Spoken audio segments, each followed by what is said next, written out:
দর কষাকষির মধ্য দিয়ে শেষ হলো ঢাকা ওয়াশিংটনের দ্বিতীয় দফার আলোচনা। কিছু ক্ষেত্রে ঐকমত্যে না পৌঁছালেও যুক্তরাষ্ট্র শুল্ক কমাবে বলে আশা সরকারের। তবে শুল্ক বিরতিতে আলোচনায় ঢিলেমি ছিল বাংলাদেশের, বলছেন বিশ্লেষকেরা।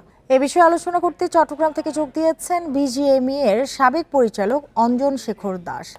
জনাব অঞ্জন শেখর দাস, আপনাকে স্বাগত জানিয়ে যেটি জানতে চাই যে সরকারের চেষ্টায় আসলেই কি গাফিলতি ছিল বলে আপনি মনে করেন? এটা আসলে গাফিলতি আমি বলবো না, কিন্তু আমরা আসলে এটার সাথে সংযুক্ত হতে পারি নাই। এটার সাথে ব্যবসায়ীরা সংযুক্ত হওয়ার খুবই প্রয়োজন ছিল বলে আমি মনে করি। কারণ যারা স্টেক হোল্ডার তাদের সমস্যা কি, এলা আলোচনা না করে আমি একটা সমাধানে যাব, এটা কোনোভাবেই সমীচীন বলে আমি মনে করি না। একে সরকারের কূটনৈতিক ব্যর্থতা বলা চলে কিনা? ব্যর্থতা আমি বলবো না, তবে এখনো সময় আছে। আমাদেরকে আসলে আলোচনার মাধ্যমে এখন অনেকগুলো পথ বেরিয়ে যাবে।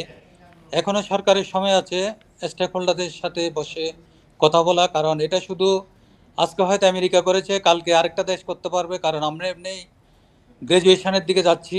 আগামী বছর গিয়ে আমাদেরকে কস্ট অফ ডুইং বিজনেস আরও অনেক এগিয়ে আসতে হবে। কম্পিটিটিভনেসে যদি আমাদেরকে বাঁচতে হয় বা এগিয়ে যেতে হয়, এটা মানে বাংলাদেশের সবচেয়ে বৃহৎ আর্নিংস যেখানে, কর্মসংস্থান যেখানে, এটাকে যদি বাঁচিয়ে রাখতে হয় তাহলে আমাদেরকে এখন থেকে প্রস্তুতি নিতে হবে। আসলে প্রস্তুতি আরও আগে থেকে নেওয়ার দরকার ছিল।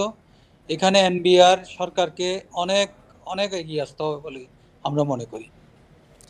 শুল্ক সমঝোতা করতে না পারলে ফলাফল আসলে কি হবে? চাপে পড়বে কি রাষ্ট্র? অবশ্যই চাপে পড়বে, কারণ এখানে 17 to 18% এক্সপোর্ট হয় সিঙ্গেল কান্ট্রি আমেরিকায়। এবং এখানে গত বছর বছর আমাদের প্রবৃদ্ধি হচ্ছে। এটা হঠাৎ করে বন্ধ হয়ে যাওয়া মানে এটা একটা বিশাল সমস্যায় পড়বে। পুরো ট্রেড একটা বড় সমস্যায় পড়বে বলে আমি মনে করি। জি, আরেকটি বিষয় একটু জানতে চাই যে পাল্টা শুল্কের সংখ্যায় বাংলাদেশ থেকে পোশাকের যে ক্রয়াদেশ সেটি কিন্তু পিছিয়ে দিয়েছে বিশ্বখ্যাত ওয়ালমার্ট। বেশ কিছু অর্ডারও আমরা দেখলাম যে স্থগিত করেছে। এই বিষয়টিকে কিভাবে দেখছেন? এটা আমরা সবাই শঙ্কিত। আসলে ওয়ালমার্ট বলেন অন্যান্য ছোটোখাটো যেগুলো আছে তারাও মেসেজ দিচ্ছে, এবং তাদের যে শিপমেন্টগুলো তারা আমরা যখন শিপিং এজেন্টের কাছে বুকিং দিই, বুকিংগুলো কিন্তু অ্যাপ্রুভ হচ্ছে না। তারা এগুলাকে আমাদেরকে একটা চিন্তার মধ্যে ফেলে রাখছে।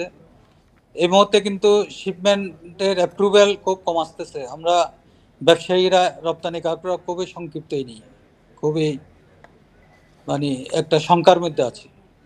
জি, জনাব অঞ্জন শেখর দাস, আপনাকে অনেক ধন্যবাদ আমাদের সাথে যোগ দেওয়ার জন্য, আমাদের সময় দেওয়ার জন্য।